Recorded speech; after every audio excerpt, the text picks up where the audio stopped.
du sàcc xaalis rek boo toogee nga am place as in plateforme comme nii fayuñu la nga gis dëgg bi nga gis loi lu mu wax nga jaar laaxa nit ñi seen xel is the greatest form of corruption. Africa corruption boobu moo tax ñu ngi nii ba léegi mënuñoo dem te toom loolu la nekk di def fii dañ ko dee may chance rek doo dina la wax dëgg bi because no accusuma la I'm based on facts. Okay, let me give you evidence. Let me give you evidence. No, bull point out because man point out. Oh no. Obviously, in public space, why bull point out because look. I'm not saying he is corrupt. No, don't point me out because man Lumawa is based on facts, my brother. But what I'm saying is based on facts. So yeah, why do you have to tell me that? Say your facts. Okay, my facts are this. Yeah. Okay. First, mom dafa talk fi ne before this program ne corruption amut because process bi demagut. Wax na ko fi. Why? That's not true. That's not true. I never said that. Wax ma fan la wan fi ne corruption amut. The program that again. You came before we meet again no, today. My brother, that's not Mangi true. No, I never said that. Okay, it's fine. Let's go. I never said that. Go back to the recording and you listen to it. I never said there is no corruption. Foofu laa nekk di commencer pour indiquer que moom may stop. No, Fatty. No, it's clear. Man nangu naa ne any form of corruption dañ ko war a xeex. Waxuma ne corruption amul. Now, my brother, allow me rek. Moom dama allow because da nga war a control sa programme bi. Warul ma social. No, so leen bëggee ma control ko suñu programme. Waaye bu ma social. help me mooy su nekkul sa time pour nga wax. Déedéet waaye bu ma social kon wax ko loolu. Bul tudd turam Mr. Boy. I think the issue of corruption is waaye bu ma social. It's a difficult ak sos dafa ute. Okay, Bojang mu ne bul ko okay, as far as léegi man. Sorry su ne dama la tudda. Man Ablaye li ma xam mooy corruption mooy soo ñëwee nax nit ñi yaa seen xel nga gis dëgga nga bañ a wax dëgga bi yow nga wax pour yow sa njëriñ ak sa master bi loolu is corruption te loolu is mental slavery ku ko def I don't have any problem sa choice la waaye man loolu laa ko gisee because Gambia ni ñu nga xam ne ñooñu gën a important yàlla ñun lañ tuddee fii pour ñu toog fii kon bu ñu ñëw fii di wàlli nga xam ne amut just pour yaaxa gaa yi seen xel loolu corruption la for example Gambia gis nañ lu xewoon luwaa yu nga xam ne dañ leen dugal pour feeboo yeneen nit ñi ñu nga xam ne commission moo leen baan parce que ñu ngi am 1.5 bu nga xam ne they cannot explain it dollars yow nga ne as a president your main thing is public interest ñëpp nekkul interest sa parti nekkul interest nit commission bi dañ ko sosal for the interest of the people nga dem change loi boobu noonu pour yow benn nit nga soxla nga am ko waaye nga bàyyi public order act bi bu nga xam ne moo xañ Gambien yi pour mun a wax yow nga xam kii mu ne gaala bi daf leen dimbale parce que ñooñu nekk si nguur ku ñëw pour xeex corruption ñooñu ngay dimbale kon lu tax make sure you work on the public order act pour nga mun a am ñu many galas pour ñooñu dimbale la sa nguur su ne yow dëgg nga nekk di laajte that's the manipulation because soo amee 100 gala it means President Barrow is going to win because you have 100 other organizations you nga xam ne dañ lay institutionalize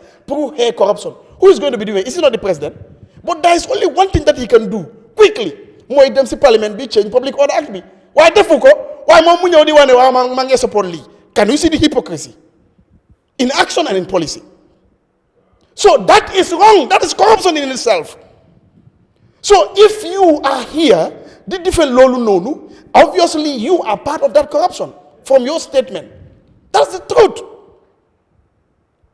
we have seen situation yi nga xam ne da nga pass loi ñu nga request information duñu ko nangu jox we have seen all those things here te loi am ne nii gis nga corruption beneen corruption mooy loi su waxee nii nga daaneel loi bi loolu corruption la ñaata loi lañ daaneel right now budget bu nga xam ne budget bi bu nga xam ne boobu la moo nekk di dundal Gambia jaarut si loi dibeetuñ ko dañ ko introduce at a wrong time dafa late daaneel nañ la loi yow da nga corrupt parce que da nga daaneel loi ban government moo ko def président Adama Barrow tubaab yi ñu fi nekkoon sax gisuñ si history ne def nañ li teg fekk dibeetuñ ko Jammeh ñëw Dawda ñëw gisuñ ko NPP ak président Barrow def ko fii gis nañ ko loolu corruption la parce que luwaay dëkk yépp mu ne nañ ko defee nii yow nga ne da ko def noonu nga ñëw di pretend si nit ñi di wax di bugg a jaxase xel yi nit ñi ñun duñ mën a toog fii di accept that because that is wrong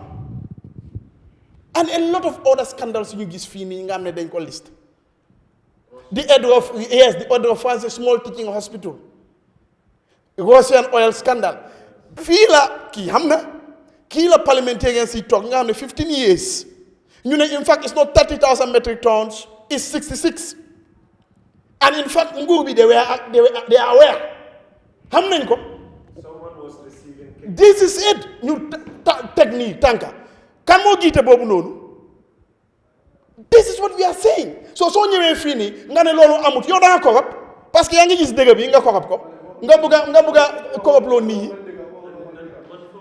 information yëpp they are wrong. The environmental aspect. Yes, the environmental aspect. Which they are not because even talking about. No. Man, sometimes I even blame both the Senegalese government and the Gambian government. You know, you will see that for far too long, since 1988, Senegal musunyo export ben wood. So wood always goes through Gambia. President Jammeh had made more than 300. Yahya Jammeh among wealth with them on 318 million US dollars. From the rosewood, more than 1.6 million trees. And this is from the Environment Investigation Agency. Malagan tamit defoon nañ investigation on Gambia's rosewood theft. The truth is, man time I see President Macky Sall, Forestry Department, small hall we have done tanga. Because man came over fati, hamon nane man kena, one man. Muno na stop timber trade in West Africa.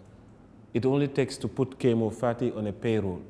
Yes. Comme nga fay Kemo Fati rek from them stop authority straight trade war. Because benn port rek lañ am. Te timber bi fofu la day jaar. Te ni duma pour def liggéey bu bari sax dama jël suma toog rek toog Denton Bridge Harlem. Container buy romba rek ba check ko. So me when I see those things, sila they understand ndekete every container bu ñëw kii moo dee am lii, kii moo dee am lii, ak kii moo dee dem si lii. Te ma gis comme Yahya Jammeh sarta yum defal. Me I like Jammeh. He's a tactician, smart guy. But he's not stealing from us. He just does his thing. He's not afraid of anyone. Dafa def lu ko neex rek moom dëkk bi and he assumes that it's for the interest of the country. Te ñëpp xam ne Jammeh dawul dem feneen pour dem ci li baxa moom this is where he lives. But now this difference is that bu Jammeh demee Jammeh company am bi it was Westwood. Gis nga Jammeh bu mu demee with that Westwood leaving, the government of the Gambia the same thing lañ def mooy let's continue with Jammeh's thing, so then replace Westwood with Jannar company and then they followed up with the same thing. So gis nga man moo demee ba gis state documents yoo xamante ne documents yaa ngi jógee from the Department of Forestry ñu ngi wonee ne re-exportation of imported wood. Ma toog ma xalaat okay, how did we import this? Ma ngi yoga, okay, maybe it came by flight. Okay, no, but maybe it's by ship. But if it comes by ship, it doesn't have to go out of the port. It just should go directly. Yes. Mahalat, but the only way that this wood is coming is from Casamas. But still, they see those documentations, they falsify them, and it goes and nobody says anything about it. Man came over at Japan na fi ay 28 containers. Se tele.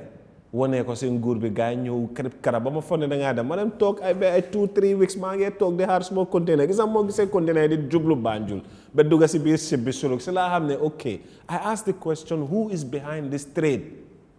Because suma fit dem na ben nit call ma sa mu ne ma hey ñun banta yi ci lañ dundal suñ family ci lañ jënda ay moto ci lañ jënda ay kër so suñu bëggé génné xam nga duñ ko def. So it went to a point bo xamantene it's a chain walk. Dama amé banta ma ñew corruption bi comme bu mag bi lañ nekk di wax from Gala.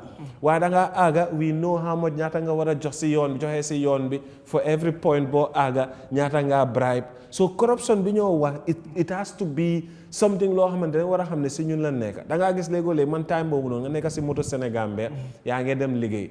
Time baa ngi leet di nga gis driver baa ngi def corruption nonsense wàcca tali bi waaye because moom maa favor mu ngi nu moo dive moto endangering the citizen benn soul not one soul in the car will tell the driver yow looy def nii nonsense la xam nga bépp moo demee ba mag ma realize dama ne these are the things that actually affect us, you know. Injustice, so they get injustice or corruption is because the people who should speak chose to be quiet. All right. So it continues to be injustice. All right. Bojang, just quick. Yes, just to make it quick. Yeah. Man, to be honest with you, I don't think even corruption is the problem of this country. It is indiscipline. Corruption is the biggest problem here. It is indiscipline. You cannot be corrupt if you are disciplined. Yeah, but No, allow me. not being corrupt is to be principled, and to be principled is the opposite Let me of help that. you out. Allow him. I'm not saying this in an abusive way. No. We are speaking the facts. Being disciplined means you are a disciple to a principle. You are a follower of a principle. Ndigal. Suma olof bobu su ne baax na. Da ngay do sen ndigal. Loi ne bul def ni nga bay ko kon yow da nga yab loi bi moy indiscipline bi. The problem begins with the indiscipline. So we need to be disciplined, meaning we have to be followers of principles. We have to be worshippers of principles. As in, that is a general problem that we have. So I believe there is corruption, but I can also tell you that from my own perspective, the major problem or the root cause of corruption, in fact, is indiscipline. That we need to work on. And you cannot talk about indiscipline or discipline without attitudes. But you cannot also change attitudes without leadership. And that's what the main problem of the Gambia is. All right. Pour nga mëna change dara, fo nga am jiit ku woné né li fi moy suñu jubluwaay. All right. Truck da fay dem arrière, waye du mëna aga bassé arrière de. So it means njiit bi mo wara jël jubluwaay bu correct. Nit ñi ñu nga xamné dëgg Gambia metti na Gambia sal ak cabinet la nañ waxante dëgg. Why? Am na ñu nga xam ne loi moo leen téye ne ñii correct yow tey ñooñu nga employ di use taxpayer money. nga ne yow da nga pare pour xëy corruption loolu amut waay. All right. Xam naa